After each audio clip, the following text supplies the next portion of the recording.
Olá! Esse é o primeiro episódio do podcast Emoções a Serviço da Vida. E eu quero começar te contando como é que eu, Andréia, coloquei as minhas emoções a serviço da vida. E como é que nasceu o livro Emoções a Serviço da Vida, que é quem vai fazer o enredo de todo esse podcast. Aos 12 anos de idade, eu tive o primeiro contato com a psicologia. E foi num período, há alguns anos atrás, onde a psicologia não era algo tão comum. Mas a minha mãe foi convidada a me levar para um psicólogo. E quando eu entrei na sala daquele psicólogo, eu fiquei apaixonada por como ele dominava as pessoas. Eu literalmente quis fazer psicologia para aprender a mandar nos outros, porque ele mandava em todo mundo.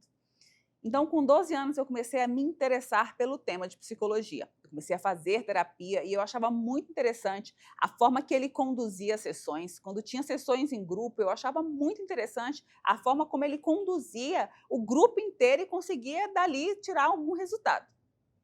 Aos 22 anos, eu fui fazer vestibular para psicologia. Só que o curso era muito caro e, na época, eu não conseguia pagar o curso. Então, eu fiz vestibular para letras, porque eu sempre gostei de ler, de escrever.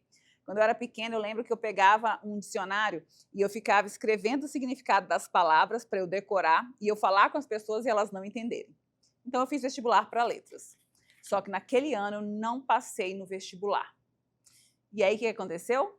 Com a nota que eu tinha, existiam vagas remanescentes. E quando eu fui me candidatar para as vagas remanescentes, para que tinha vaga remanescente? Para psicologia. Então, foi assim que eu entrei na faculdade de psicologia. Só que psicologia sempre foi a minha paixão, desde os 12 anos.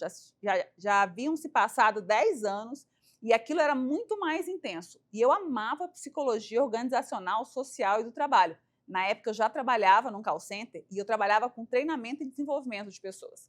Então, quando eu entrei na faculdade, eu já entrei bem direcionada a estudar desenvolvimento humano e essa parte de treinamento nas organizações de trabalho. Eu fundei a empresa Júnior de Psicologia da universidade que eu estudava. Então, a minha jornada como psicóloga sempre foi muito intensa. Eu sempre amei estudar, amei participar de projetos voluntários. Eu estudava em diversos horários, porque eu trabalhava, então eu pegava matéria de manhã, de tarde, de noite. E nessa intensidade eu fui levando a minha vida acadêmica. Só que Deus sempre foi tão bom comigo e tão generoso comigo que eu consegui passar na seleção de mestrado antes de concluir a faculdade de psicologia. Então, eu engatei psicologia e o meu mestrado em psicologia organizacional, social e do trabalho. E aí já se vão mais de 20 anos com a psicologia fazendo parte da minha vida. Com isso, hoje, eu tenho mais tempo de vida como psicóloga do que sem ser psicóloga. Eu tenho mais tempo de vida convivendo com a psicologia do que sem a psicologia. E eu posso te afirmar que ao longo da minha jornada eu tive que aprender a colocar as minhas emoções a serviço da minha vida. Eu tenho uma deficiência congênita, eu nasci sem enxergar de um olho. E a minha infância sempre foi muito atropelada, porque eu demorei para ser alfabetizada, eu tinha dificuldade com atividades de motricidade fina, e logo na adolescência eu fui mãe. Então, se eu não conseguisse conduzir as minhas emoções, eu de fato tinha aí muitas possibilidades de fadar a minha vida ao fracasso. Mas além de Deus ser muito, muito bom comigo, eu sempre tive pais que me apoiavam e me legitimavam para eu ser quem eu sou. A minha mãe e meu pai são um casal incrível. Eles sempre me validaram e sempre me estimularam para estudar. E hoje eu sou fruto de todos esses anos de estudo. E aí, como é que entrou, então, a história de escrever um livro? Uma pergunta que eu recebo sempre é: Andréia, você está realizando um sonho escrevendo o seu livro? Não, não foi um sonho meu. Novamente, aquela palavra de Deus que diz que Ele faz infinitamente mais do que tudo aquilo que nós pedimos ou pensamos, ela foi real na minha vida.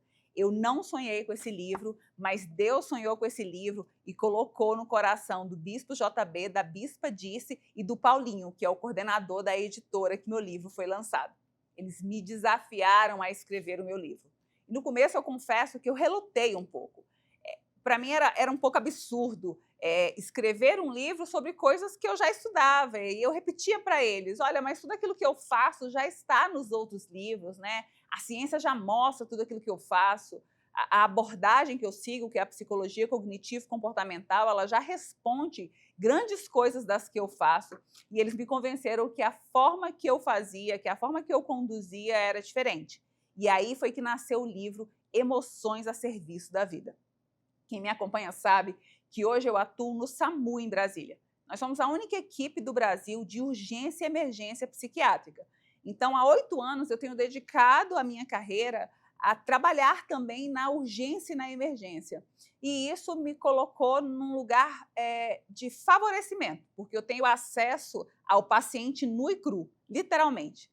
Então, o SAMU ele me levou para um lugar de conhecimento muito mais amplo do que qualquer faculdade ou qualquer livro que eu tenha lido.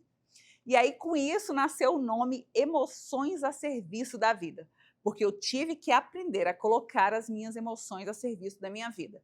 E eu também tive a oportunidade de auxiliar os meus pacientes a colocarem as suas emoções a serviço da sua vida.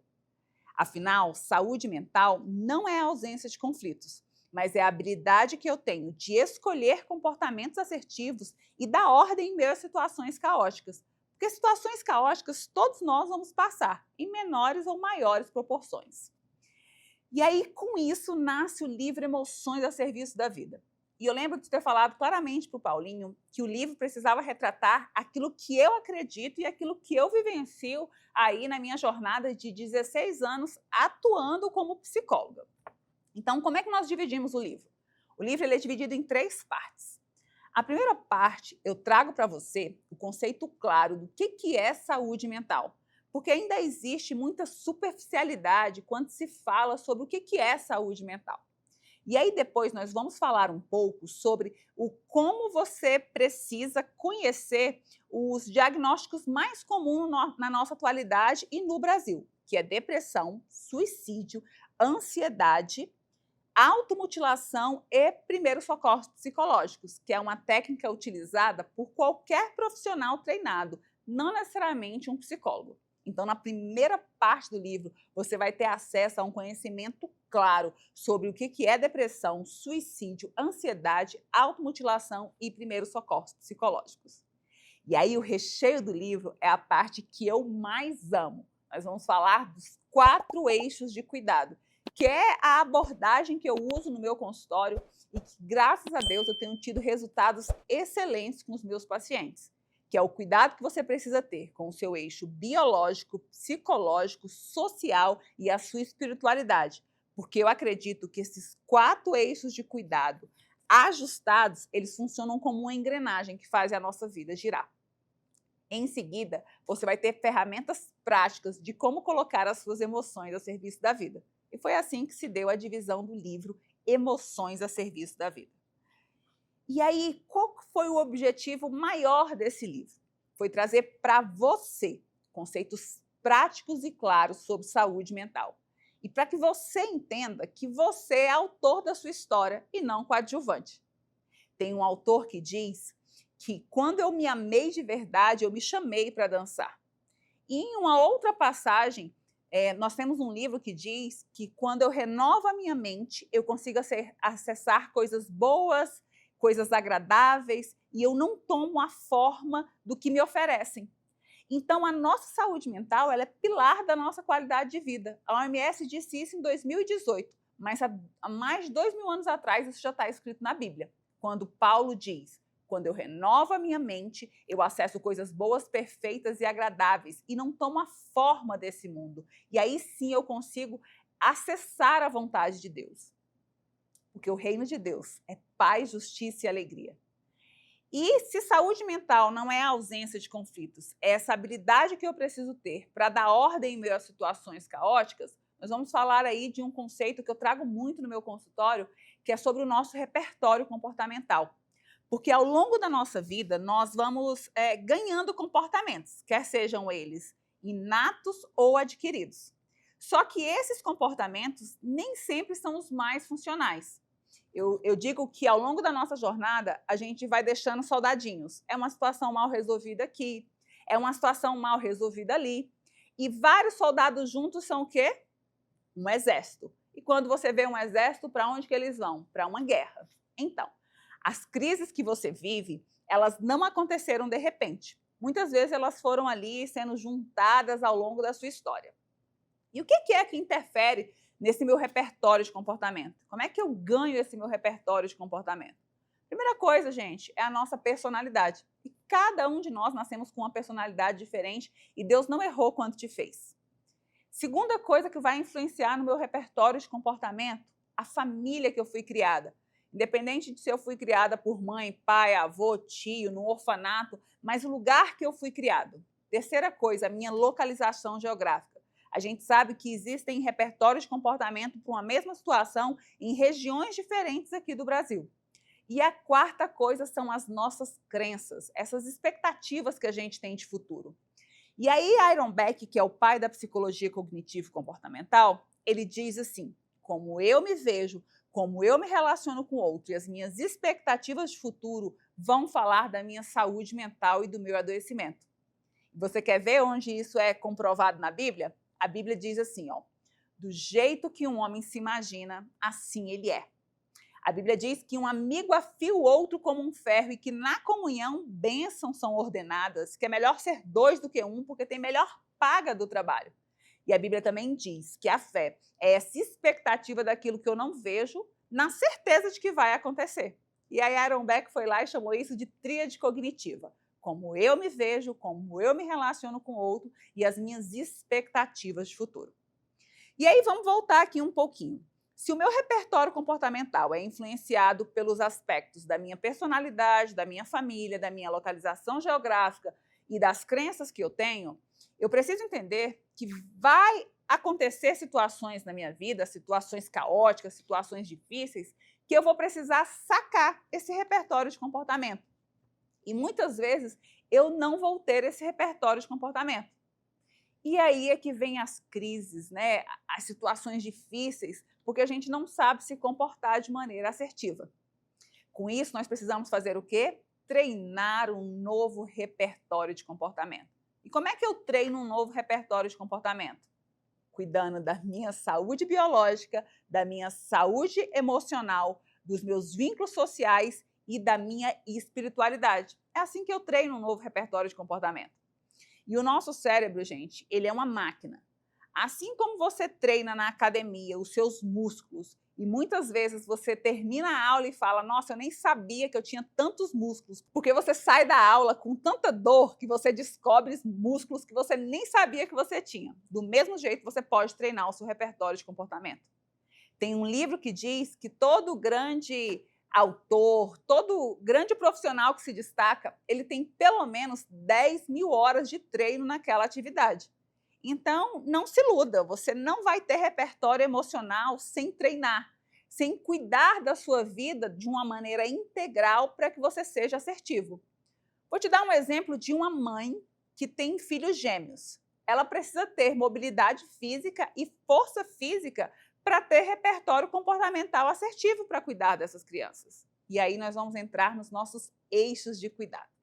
Então, o primeiro eixo é o eixo biológico, que é essa carcaça física, essa parte orgânica que cada um de nós vai ter diferente.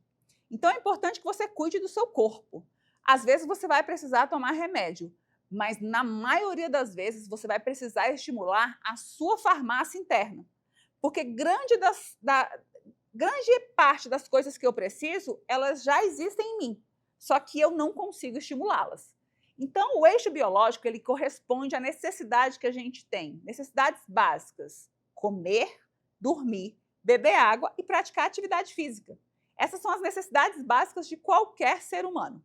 E aí, com isso, eu consigo cuidar do meu eixo biológico. E em alguns momentos, esse eixo biológico também vai precisar ir ao dentista, ir ao ginecologista, ir ao ortopedista e ir ao psiquiatra.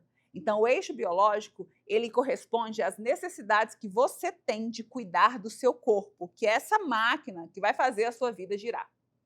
O eixo psicológico está ligado às nossas emoções. E as nossas emoções vêm das nossas memórias, daquelas coisas que eu vivi ou daquelas coisas que eu não vivi e que me trouxeram aí algum tipo de estímulo. O eixo psicológico normalmente está ligado aos nossos 5 sentidos, porque eu tenho memórias olfativas, memórias visuais, memórias táteis.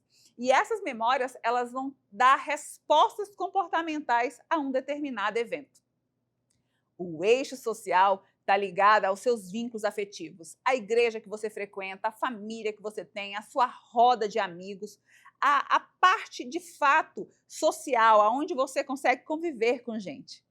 E nós, humanos, somos a única espécie que imediatamente, ao nascermos, precisamos de um outro humano. E o eixo espiritual não necessariamente está ligado a uma religião. E embora a religião ela ocupe um lugar importante na nossa vida, ela ocupa um lugar de proteção. Mas o eixo espiritual ele está ligado às suas crenças, a essa habilidade que você tem de ter sonhos, de pensar no seu futuro, de olhar para o seu futuro. Então, quando eu cuido do meu eixo biológico, psicológico, social e da minha espiritualidade, eu consigo fazer a engrenagem da minha vida girar. E é isso que você vai encontrar no livro Emoções a Serviço da Vida. O objetivo desse primeiro episódio do podcast foi me apresentar para você e trazer também para você o como você pode colocar as suas emoções a serviço da sua vida.